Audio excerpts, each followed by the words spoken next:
Bonjour à tous les amis, j'espère que vous allez bien et que vous êtes en pleine forme. Vous êtes bien sur la chaîne Sam, agriculteur indépendant, et Sam c'est moi. Alors dans cette vidéo, on va parler de machinisme. Suite à la demande de certains d'entre vous, je vous fais une vidéo sur la transformation de notre moissonneuse-batteuse pour la récolte des maïs et des tournesols. Et oui, le temps passe et gentiment, vraiment très gentiment, les tournesols se préparent à être récoltés dans quelques semaines. Alors si ça vous intéresse, on est parti!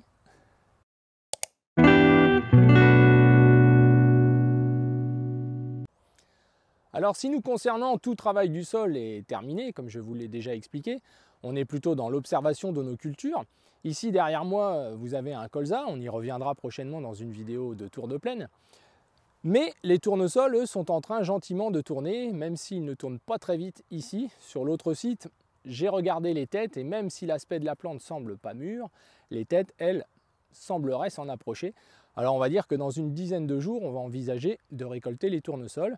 Mais avant, on voudrait faire aussi nos semences, traiter et trier nos semences. Donc ça, ce sera une autre de nos activités pour libérer les remorques qui sont occupées par les semences. Et on a aussi quelques petits travaux sur la trémie avant, des changements de capteurs, changement du moteur hydraulique, bref, des réadaptations de notre modèle de pré-série pour qu'il tourne du feu de Dieu pour la campagne à venir. Alors, on va aller voir cette moissonneuse et je vais vous montrer les éléments que nous allons transformer. C'est parti! Alors on a repris notre moissonneuse d'après moisson qu'on avait soufflé le mieux possible, donc pas nettoyé à l'eau, mais bien soufflé partout, vider toutes les trappes, ouvrir la machine de partout, essayer qu'elle soit le plus propre possible au niveau des grains, qu'il ne reste rien à l'intérieur, plusieurs remises en route pour bien la nettoyer. Et ensuite, là récemment, j'ai fait un lavage complet de la machine parce que je suis un gros maniaque et que ça sert à rien, mais que voilà, c'est comme ça. Ça me prend 1 heure et ça me permet d'avoir une machine propre pour intervenir dessus justement. Puis on va essayer de la faire durer le plus longtemps possible, donc on en prend soin. Concernant le cueilleur a été repris directement de la moisson de l'année dernière, maïs et tournesol. Donc on a refait les transformations pour le tournesol. Donc je vais vous montrer ça justement à quoi ça ressemble. Mais je ne l'avais pas nettoyé, on avait fini en conditions sèches, donc pareil, souffler, enlever le maximum de grains pour ne pas attirer la vermine. Mais je préfère toujours le nettoyage plutôt l'été ou au printemps quand c'est possible. Là cette année ça n'a pas été le cas parce qu'on n'avait pas la machine en temps voulu. Donc là l'idée c'est voilà, qu'est-ce qu'on fait sur le cueilleur? On lui remet les couteaux passifs, dont on a déjà parlé, qui fonctionnent très très bien. Si certains d'entre vous envisagent d'équiper un cueilleur pour faire la récolte de tournesol, ce type de couteau passif, encore une fois, j'en ai déjà parlé, je vous mettrai le lien de la vidéo sur le cueilleur, c'est vraiment quelque chose de très très bien, qui fonctionne parfaitement bien. Donc on a 70 hectares à récolter, donc c'est le mieux. On a ensuite un support que l'on met là pour dévier la chaîne, j'en ai déjà parlé, pour permettre au capitule de ne pas passer au travers. Pour information, on a déjà essayé d'enlever le kit pour gagner du temps comme on fait tous et ça ne marche pas, ça explose les têtes, elles passent au travers du cueilleur, bref, il y a trop de pertes. Alors même si cette année les têtes semblent plutôt très grosses nous concernant, on va essayer de faire les choses bien. Donc la grille, etc. Donc graissage, là on a les couteaux en dessous à changer, donc ça c'est la chose qu'on va faire aujourd'hui. Comme c'est une machine nouvelle, on a dû faire ce dont je vous avais déjà parlé, l'adaptation ici concernant donc le convoyeur. Donc ici, convoyeur-cueilleur, regardez si ça pose bien d'aplomb. Alors l'idéal c'est quand ça va bien entre la coupe classique et le cueilleur. Là c'est le cas. J'ai pas eu besoin de toucher les réglages et ça me convient bien comme l'ancienne machine. Ce que j'ai modifié, c'est les rouleaux. Alors que je me repère, oui ici. Donc vous vous rappelez, il y a le rouleau du convoyeur qui peut se remonter quand on fait des cultures à gros débit de marchandises. Donc c'est le cas des maïs et c'est le cas des tournesols. Donc du coup, on le relève à la position la plus haute. Donc on fait levier sur le rouleau à l'entrée, qui empêche les pierres ou les choses comme ça de rentrer, qui permet de gérer l'épaisseur du flux sous le dessous du convoyeur.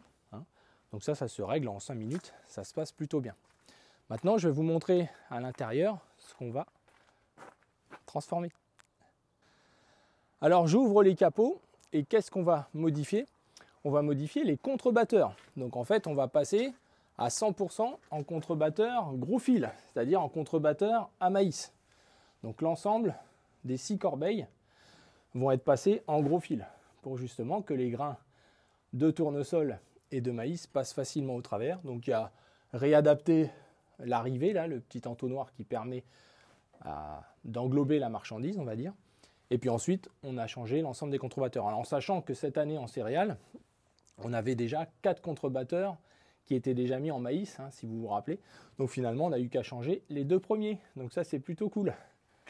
À l'arrière, concernant la séparation, ici, nous, on met 3 grilles K-Stock. Donc K-Stock, c'est des fers carrés, hein, qui permettent plus d'agressivité et qui permettent donc un flux important, puisqu'en général, le maïs comme le tournesol se bat très très bien.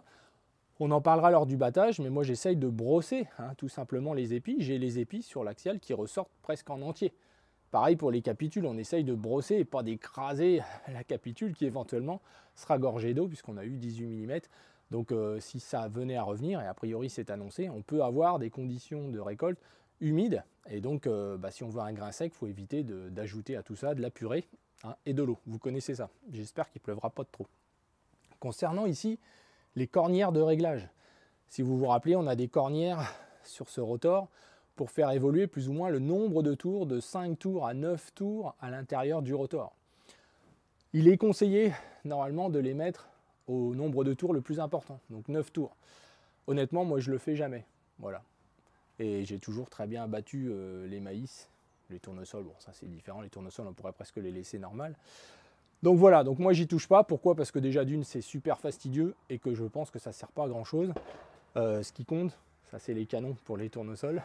Ce qui compte c'est la qualité des plots. Donc là on a des plots nous un peu mixés pour justement la récolte des maïs et des céréales, des colzas, etc. Où on a quelques plots et barrettes spécifiques pour ce type de récolte, les maïs, etc. Et ça c'est important. C'est ce qui fait que le rotor battant le mieux possible, hein, je le rappelle, hein, plus de 80%, 90% là, dans cette partie-là. Donc là, ici, c'est que pour récupérer ce qu'il y a de mieux. Hein. Voilà, récupérer le maximum. Et normalement, derrière ces cultures-là, on a 0 perte, encore plus pour les tournesols avec un cueilleur, qui nous permet vraiment de récolter que la capitule. Donc on fait souvent un grain assez propre, et on pourra le voir, je pense, au moment de la récolte. Donc là, on va démonter le toboggan. Donc là, il y a 2 vis, ça prend 5 minutes. Il faut être 2, donc mon fils est là, ça tombe bien. Et puis on va ouvrir les éparpilleurs de menu paille pour accéder aux grilles. Et en fait, on va changer, pour nous, la grille supérieure. Hein. Donc on va mettre une grille plus grosse, avec des ouvertures plus grosses, et surtout qui résiste aux capitules qui vont arriver du broyeur. Enfin, aux têtes de capitules et surtout aux bouts d'épis du maïs, qui vont passer, vous le savez, par le broyeur, qui là, pour le coup, le broyeur est transformé en tire-paille, c'est-à-dire qu'on va le mettre en rotation lente. Donc sur cette machine, c'est relativement simple. Mais on a ici, alors on va essayer de voir ici, voilà, ici là, on a un verrou, un crabot qui est déjà positionné pour la vitesse rapide ou la vitesse lente. C'est simple, mais c'est un point faible de cette machine qu'il faut vraiment surveiller, entretenir, car c'est un peu le maillon faible, comme on dit. Hein. Voilà, donc en tout cas, là on passe de 3800 ou 3900 tours par minute à 750 tours minute. C'est-à-dire que là, il n'y a pas besoin de broyer puisqu'il n'y a pas de marchandises qui passent à l'intérieur. Mais malgré tout, les bouts d'épis rebondissent et sont éjectés en touchant les grilles. Et si on laisse des grilles classiques qui pourraient s'ouvrir assez grand, je pense, sans trop aller vite, sans avoir trop de rendement, mais par contre elles ne sont pas résistantes pour les chocs vis-à-vis de ces épis, et donc on abîme les grilles, c'est impossible. On est obligé de changer et mettre des grilles à maïs. La grille inférieure, qui je le rappelle, est la grille de nettoyage. Certains n'en mettent pas du tout, enlèvent la grille complètement et laissent sans grille, mettent un cadre ou pas d'ailleurs, et laissent sans grille. Nous on a toujours laissé, soit mis une grille spécifique maïs, mais la grille du dessous à démonter, c'est un peu la galère, et je pense qu'en utilisation, j'ai pas vu d'intérêt. Donc je conserve la grille céréale, que j'ouvre parfois à fond, mais qui me permet, encore une fois, d'avoir un grain le plus propre possible, de rester dans, améliorer les tolérances, l'humidité, en ayant un grain le plus propre possible. Donc cette grille de nettoyage, pour moi, est importante. Et si on n'a pas 140 quintaux de rendement en maïs, ce qui n'est pas notre cas ici, on n'est pas gêné par ça. Et je préfère aller un petit peu plus doucement si je voyais que ça posait problème que de m'embêter à remettre une grille, etc. Et donc il y a beaucoup de boulot là cette fois pour celle du dessous. Celle du dessus, vous allez voir, il y a deux vis à défaire, les câblages du système électrique d'ouverture des vérins, etc. Et ça se sort plutôt bien. On utilise pour ce faire un chargeur, pour éviter de peiner et puis que ça se passe pas bien, bien aligné tout ça. C'est la première fois qu'on le fait sur celle-ci qui a un caisson auto-nivelant, donc ça devrait changer un petit peu les choses par rapport à nos habitudes. Mais c'est bien de changer les habitudes. Allez, on est parti. Donc ça y est, le toboggan est démonté, l'arrière est escamoté. Et donc on a accès directement aux grilles, après avoir enlevé la tôle de descente des pailles et menu paille. Et on accède donc, on ouvre la trappe sur le côté pour avoir un peu de lumière, à cette grille qui est un peu différente de l'ancienne au niveau du montage, par le système de caisson auto-nivelant. Donc là on referme complètement la grille pour la sortir. Il y a 2 boulons de chaque côté, ça devrait pas mal se faire. On débranche la prise et on ramène tout à l'intérieur, car sur la grille à maïs, je ne remets pas le système de réglage électrique. Simplicité oblige. Alors c'est vrai que des fois, les ingénieurs seraient présents pour nous voir monter et démonter. On pourrait leur donner certains éléments qui pourraient être améliorés. Allez, c'est parti, on sort cette grille. Alors de ce côté-là, on doit défaire la prise électrique qui commande l'ouverture et la fermeture des grilles et qui passe ici. Alors ça y est, la grille supérieure est démontée. Ça va presque mieux que l'ancien modèle qui n'avait pas les tables qui restent horizontales, hein, donc le système auto-nivelant. Donc on aperçoit ici la grille inférieure, hein, qu'on va laisser en lieu et place. Dans les autres modifications, il y a donc la vitesse du broyeur dont j'ai parlé tout à l'heure, mais aussi les contre-couteaux qui sont escamotés. Alors ils sont escamotés par le levier que vous connaissez là sur le côté, qui sont mis au minimum. On a débranché aussi le système des grilles, mais la prise reste comme ça. Alors nous on met du scotch par dessus, mais c'est pas prévu par le constructeur. Donc c'est toujours ces petits détails là qui agacent, hein. Voilà, entre autres. Voilà, et sinon à mettre, il faut quand même être 2, hein, parce que tout seul c'est pas évident. Nous on utilise un chargeur pour extraire la grille, hein, pour la tirer, car ça reste un petit peu collé avec la paille, etc. Là on va tout nettoyer, tout balayer avant de remettre la grille maïs.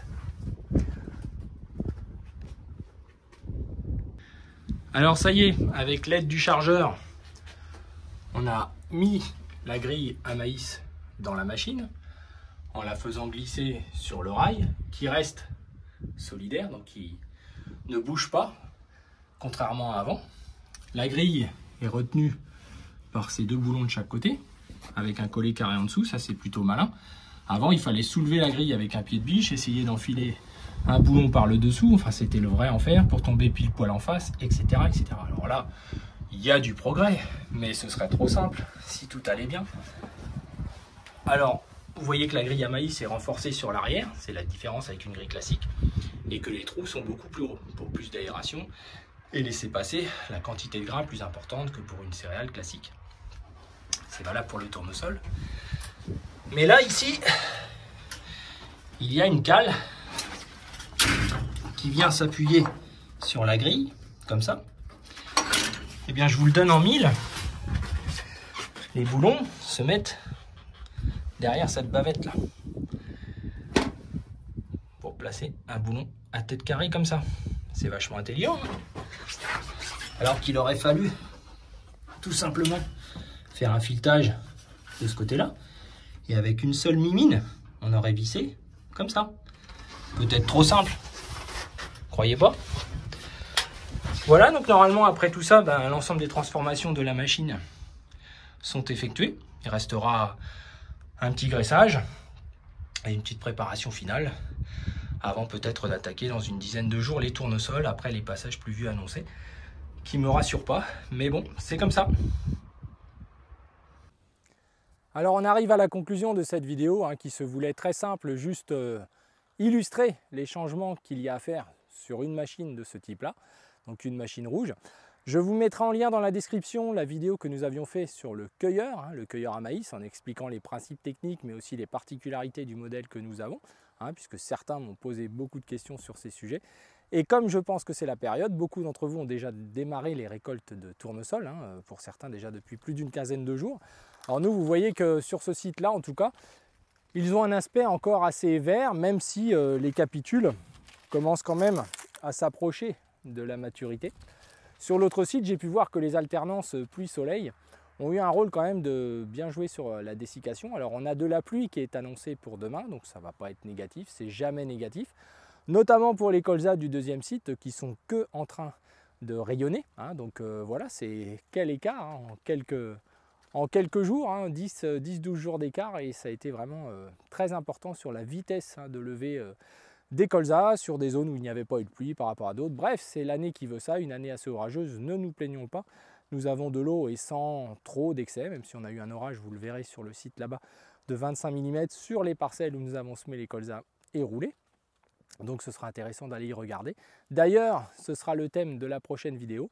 On fera un tour de plaine complet, comme toujours sur cette chaîne, en montrant ce que nous avons expliqué par beaucoup de vidéos sur le travail du sol. Et bien on va suivre où en sont les levées, où en sont nos couverts végétaux. On parlera justement de cette troisième voie par rapport justement aux notions de propreté des parcelles, etc. Tout ce qu'on essaye tous de faire, en tout cas je pense la majorité d'entre nous, pour réduire au maximum l'usage des produits phytosanitaires. Mais on parlera aussi de ce qui se passe du fait de colza s'est développé autour de nous, dans l'autre voie, hein, la voie plutôt intensive.